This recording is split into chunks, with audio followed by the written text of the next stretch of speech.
अस्सलाम वालेकुम। मैं अमजदुल्ला ख़ान स्पोक्समैन एमपीटी। आज जो है तकरीबन दिन में 2 बजे के क़रीब में निज़ामाबाद के जो बीजेपी के एमपी है धर्मापुरी अरविंद एक प्रेस कॉन्फ्रेंस किए थे और उस प्रेस कॉन्फ्रेंस में जो है निज़ामाबाद का नाम बदलने के बारे में, निज़ामाबाद को जो है इंदौर नाम रखने के लिए एक प्रेस कॉन्फ्रेंस किए थे। और प्रेस कॉन्फ्रेंस में बात करते करते वो इतना बहक गए कि हमारे जो लास्ट निज़ाम है मीर उस्मान अली ख़ान साहब को गैर गलत अल्फाज़ों में मुखातिब किए। कहीं उनको मनहूस बोले, कहीं उनको दरिंदर बोले। तो ये पहली मर्तबा नहीं है कि धर्मापुरी अरविंद जो है ऐसी गुफ्तगू किए हैं। आपको थोड़ा आज से एक हफ़्ता पहले एक मीटिंग हुई थी, निज़ामाबाद म्युनिसिपल कॉरपोरेशन के कमिश्नर जो है आने वाले बल्दी इंतखाबात के सिलसिले में एक मीटिंग कॉल किए थे वोटर लिस्ट के बारे में। तो वहाँ पर भी जो है बीजेपी के कुछ लीडर्स जो मीटिंग में गए थे, इंदौर बोल के पुकारे। अचानक से ये पूरा एक स्टेज मैनेज है, ये एमआईएम के कुछ लोग उठ के उसके ऊपर एतराज़ात किए। तो मैं आप लोगों को, निज़ामाबाद की आवाम को ये बतलाना चाह रहा हूँ कि ये दोनों पार्टियों को, ये एमआईएम को और बीजेपी को जो है निज़ामाबाद को कैसे डेवलप करना चाहिए, निज़ामाबाद की सड़कों को कैसा डेवलप करना चाहिए, निज़ामाबाद में जो आए दिन ट्रैफिक का प्रॉब्लम हो रहा है उसको कैसा दूर करना चाहिए। यानी निज़ामाबाद का डेवलपमेंट का नहीं है। जैसा ही इलेक्शन आया, इलेक्शन पार्लियामेंट असेंबली इलेक्शन से पहले भी यही member of parliament Dharmapuri Arvind जो है कि मैं असदुद्दीन ओवैसी को यहाँ पर लटका डालूँगा, उसकी फ़लाना कर डालूँगा बोल के तकरीर करे इन्हों और पोलराइज़ किए। उसके बाद में असदुद्दीन ओवैसी वहाँ पर जाके उन्होंने और सख्त तकरीर किए तो वोट पोलराइज हुआ, जिससे जो है निज़ामाबाद में एमएलए बीजेपी एमएलए जीतने में कामयाब हुई।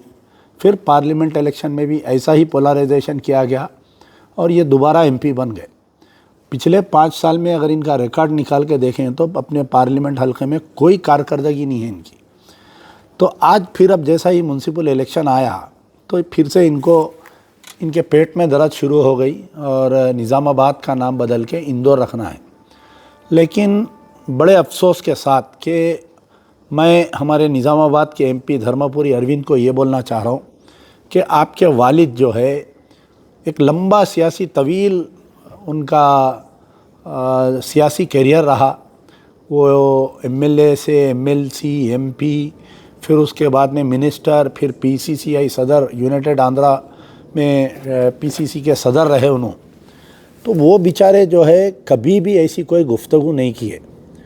तो अब यहाँ पर ये हुआ कि एक शरीफ इंसान के पेट में एक बदमाश लड़का कैसा पैदा हुआ। तो यहाँ पर मुझे शक आ रहा है कि ये गुंडू जो है, क्या धर्मापुरी अरविंद हमारे जो इनके वालिद थे, कि ये इनका बेटा है या नहीं है बोलकर मेरे को एक शक आ रहा है। यहाँ पर एक शरीफ बाप के पेट में ऐसा लड़का पैदा हुआ क्या। तो धर्मापुरी अरविंद को मेरी ये वार्निंग समझिए, नसीहत समझिए कि अब जो है मजलिस बचाओ तहरीक निज़ामाबाद में दाखिल हो गई है। ये तुम्हारी सियासत नहीं चलेगी, ये जज्बाती सियासत। डेवलपमेंट पर बात करना पड़ेगा आपको।